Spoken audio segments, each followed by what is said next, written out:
So several years ago, I had a stalker who I met from online dating app. We met in person for 7 times. On the seventh time, I met with him 2 a.m. near the lake. We talked about pretty deep stuff. We shared our worldviews and um, really personal shit, like his family shit. Sister went to jail for illegal drug dealing. He was stressful about lying to his stepdad that his sister was just on vacation rather than in the jail.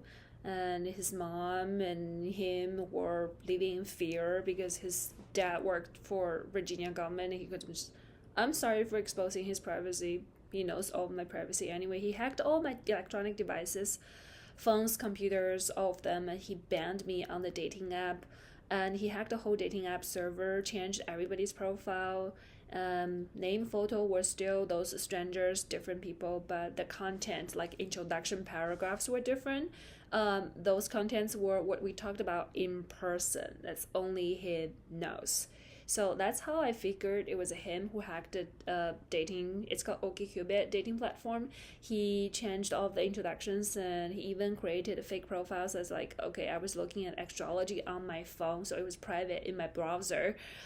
He would put his star sign Leo as a profile, like as profile picture, a big like lion. It's Leo, the sign of Leo, and his name is like Leo too. It's like totally a joke. He's mocking me that I believe in such thing. And furthermore, he wrote a lot of personal details, such as I told him I would commit suicide at age 40. It was really me a couple years ago in 2018. I was still kind of like depressed at the bottom of my life. He kind of saved me, but that's another topic. He knows all these private details. It's actually my first time telling somebody else other than him in front of the camera. I'm telling the world that I had the resolution to die at 40. It was really dark. I know that I'm getting better. Just situations just become better as you get older. I mean, you want to survive, right? I think I have pretty strong willpower. I want to survive, especially after meeting this dude. But eventually I figured this dude doesn't have malicious intentions. At least he loves me, right? If he doesn't love me, why does he spend so much fucking time making this entertainment? Like a lion profile picture, he hacked a whole Tinder. Check it out online. TechCrunch, February 2019, whether OkCupid was hacked or not. Also in 2018 December, majority of Apple accounts were compromised. Apple database has the biggest compromise ever in the history. I suspect it was him as well. Like, it sounds like he's pretty elite hacker. He's pretty smart, right? And he's charming. He's charming to me as well. I was intrigued. I really loved. I loved talking to him for sure. I liked my interactions with him, and I enjoyed spending some of my time with. It's just like I don't think he was sincere in the relationship. I don't, but I myself wasn't 100% sincere either because I didn't figure out I couldn't love men no matter what. Like I apologized to him like many years later, just pretty recent this year, or last year I forgot, just like later last year or this year. It's just I didn't figure out until very late into like my late 20s into my life. So I started dating since 16, so it's been a decade that I finally just um I I could have admitted fully 100%. Just when I came out to my dad at my 16 back in England, my dad kind of was shocked. That shocking reaction shocked me instead, so I started deceiving myself and fake it in front of everyone. So I didn't know, and I just started dating men to cheat myself, and he didn't know, I didn't know. It happened. We got confused. I was confused. He was confused. He tried to explore myself. I was curious about him just intellectually because he was an interesting man. In some level, I think he has a feminist self that I was really interested to. We could be the best of friends. It's just somehow the relationship didn't work and we fucked it up. But like through him, the most important part is, I'm sorry for being redundant in the beginning. The most important part is, I realized there were a lot of wrong politics. He was trying to teach me some German philosophers central idea in his philosophy. The crowd was untruth. That's his central statement. The crowd is untruth. You cannot believe the crowd. It almost means democracy doesn't exist, right? Because the crowd is untruth. If you believe in the dirty water in the crowd, whatever that's below, the water comes down. So whatever that's below, it's chaotic. It's untruth. There's nothing true in that chaotic water. So he's trying to instill that idea to me back in 2018 when we were dating. I didn't like it. I was trying to refute him, but I didn't care to argue because a lot of things I didn't have to argue. We could disagree with each other, but still be the best of friends or be the partner, right? I didn't think it was important, but a few years later, I started realizing he's really smart politically. At least he was born in Ukraine, been to Russia because his biological father is from Russia. He's educated in Germany from kindergarten to primary school, and then his biological parents divorced. His mother remarried to an American, and he moved to America. So like a lot of countries he's lived. Asia, Europe, and America, right? Just like me, I was born in China. I went to England for high school and America for college. So like we are continental, we are global, and me and him had a lot of clashes and sparks. We definitely attract each other, but not in the intimate romantic level. I was quite interested, invested. He was too. It's just like we were young, we didn't realize, and it's just like really interesting. We were on the opposite side politically. Eventually, he taught me a lot of things. And he told me that Democrats are the actual evil one and Republicans are the moral one. They could be loyal friends to me, to him, to everybody. It's the definition of morality. I know a lot of people are going to disagree with me, but this story made me tremendously changed. I changed from I am still feminist. Of course, I'm lesbian. I'm in the LGBT, like, except a feminism, what can I be? I was fakely feminist, I would say. I care about like women's rights, not exactly gender equality. I care about satisfying my selfish desires, but not really everybody else benefits. I was more communist back then because I still was very much in contact with my relatives, family, my cousin, sister. I joke with them. Just sometimes their jokes were like hidden communism inside. If I found their jokes funny, I accept it. It's like I'm interacting in the communist space. So I was very much connected with these people, and then I was still much more connected. I wasn't quite communicist compared to the people in mainland China, in Beijing or whatever, like in the party. I'm never in the party. It's just like compared to who I am now, I'm ultra capitalist, as people could see from my social medias, Twitter and LinkedIn, whatever, and here on YouTube. It's just I never ever realized he showed me the other side of the world. Actually, the Democrats are the real communists. So then we chatted over the span of 2 years after I got stalked. We did get back together. The following year that I found myself stalked and reported to the FBI, it was back in 2019. We sort of like, oh my god, we hooked up, and I was like, it was a game, and he says, Elaine, it doesn't work like that. It's like I sincerely wanted a relationship or something, but like I couldn't, right? And then I think he figured out something, and like I wasn't able to meet him, and I moved on. I blocked him again. It's blacklist, and we haven't been in contact for a few years. Just in 2021, I messaged him. He says, "Oh, he's married," and he was still glad to hear from you or something. And in 2022 or 2022 Christmas, I messaged him again. So 2021 one time, and 2022 the second time, and 2023 was the time we intensely wrote letters for each other, where I discovered more of his political views. The more I discovered himself, the more I found I was the lucky one. I was the really lucky one.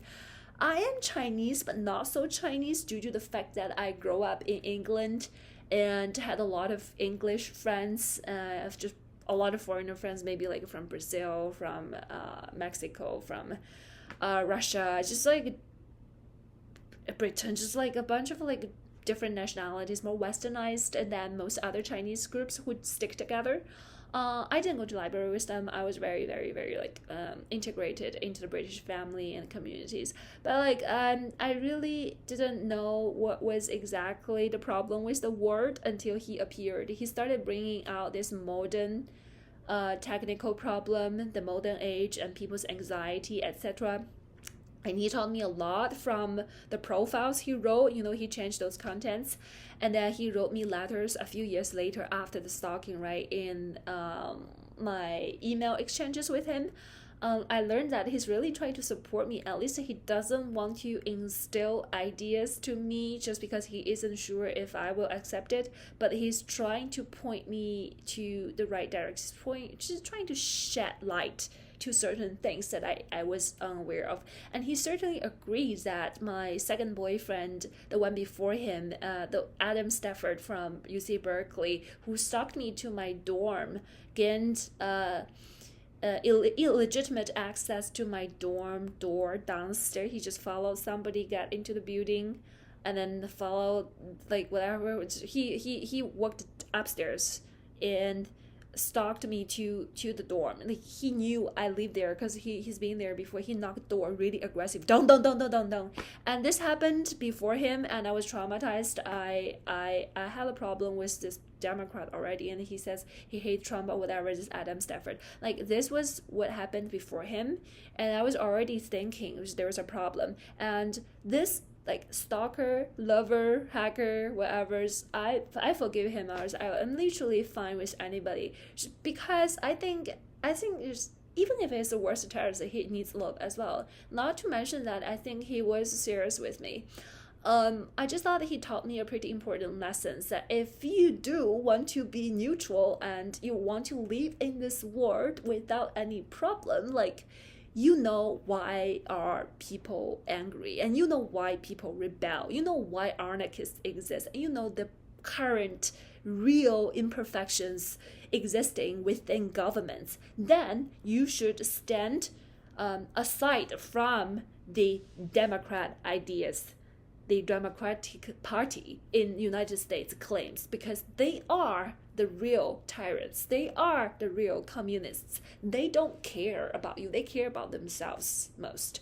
And they claim they support LGBT. They're really not. None of them are really LGBT. Even though the LGBT ones, they are central left, but they are not extreme lefts. The extreme leftists in the States or in the Democratic Party, almost 99% of them are extreme leftists. They're not central left. The central left are the English left, are the traditionally British left. The Italian left, the anarchists, they are too left. They're weird. They are trying to annihilate any ideas different from them. But my stalker, hacker, lover, he is very open-minded. He is willing to exchange any ideas, and he's very composed. He's calm. He's trying to exchange ideas. His communication with me is always very good, actually. I kind of enjoy talking to him. I sometimes get excited talking to him because I just really like such a nice, calm person. I don't usually think that was intellectual exchanges. Not 90% of the time, really not 90% of the time. I just think talking to him feels consoled. I feel like living in California and New York, the blue states, I've never actually, because he's from Virginia, and he's been to some of the red states, and he's very calm, and he gives the most respect. And this is really what we need internationally, not to be opposing China or whatever Eastern countries that we want to compete. It's also about keeping the peace inside our country and making sure that we respect each other as a nation, and we do really raise up our economy. That is why I support a Republican president. And there are a lot of personal attacks to the Republican presidential candidate, for sure.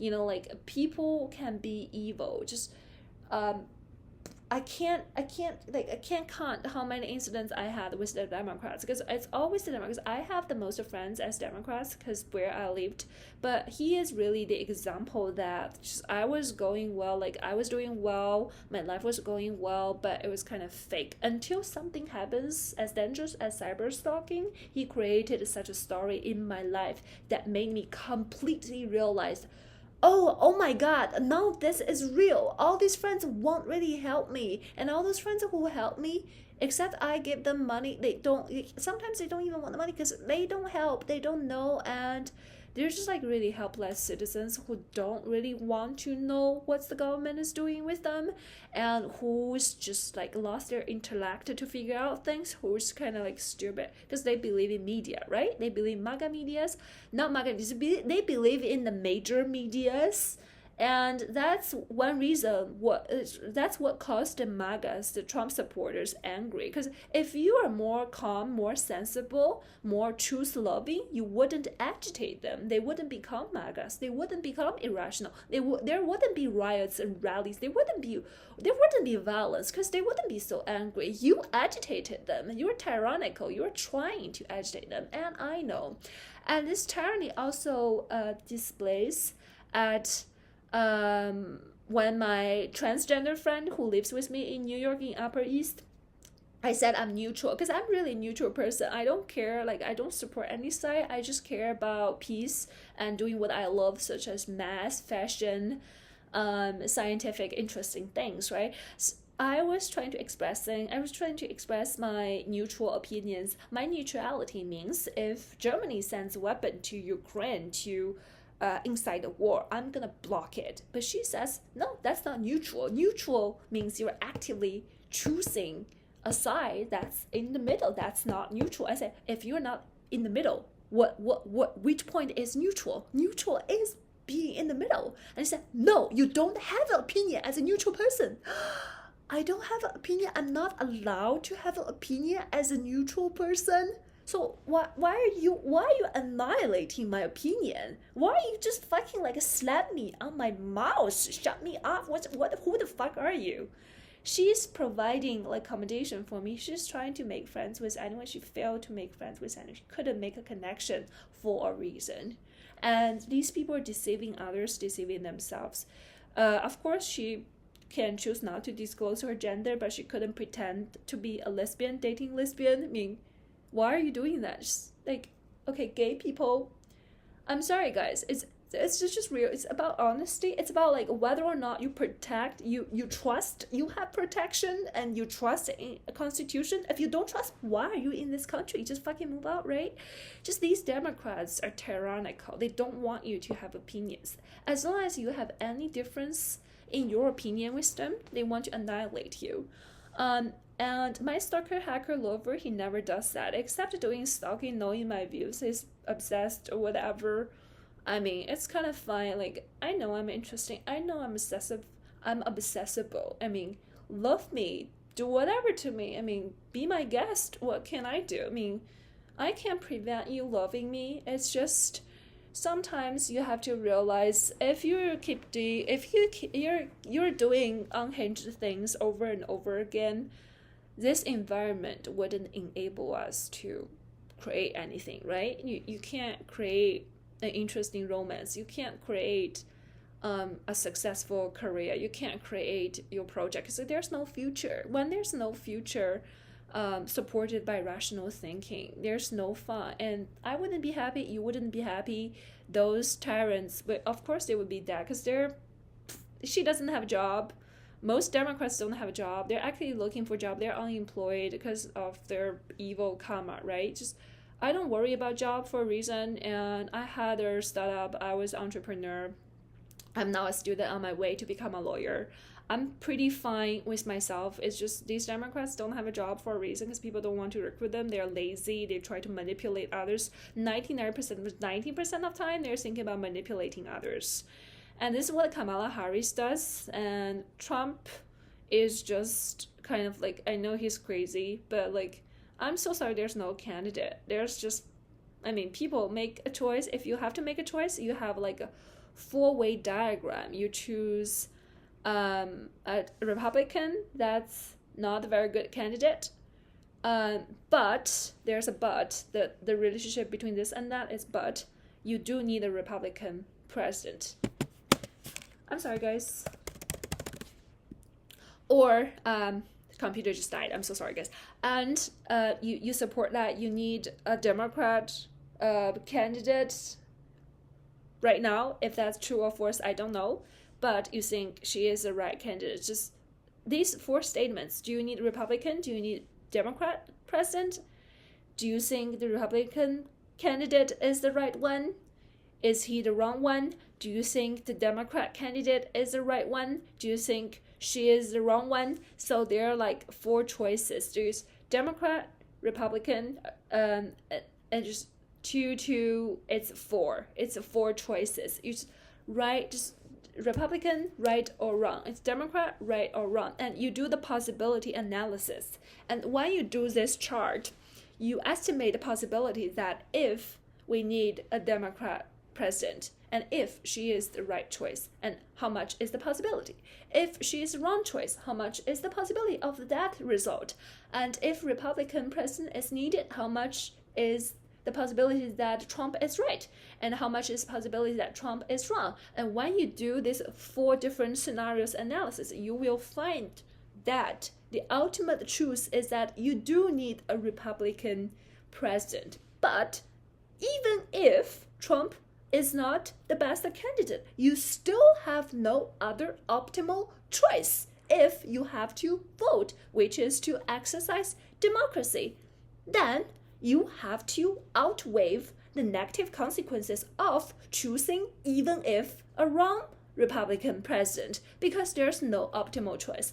And after weighing these 4 possibilities, you'll find that first, we do need Republican president. This need outweighs of the scenario that even if he doesn't do a perfect job. And you have to make your choice because you want to exercise your democracy. And after this term, honestly, I don't care because I'm not choosing a marriage partner or anything, and I don't even live in this country forever. For these next 2 years, whoever is president, people are gonna hate him or her almost every day because the situation isn't good. Whoever is the leader is going to suffer anyway. So that's my analysis. Goodbye, good night. By the way, just be nice, smile every day. Don't forget, just be happy and live your best. And also protect yourself, protect who you love. We are gonna win. Look, we are going to win.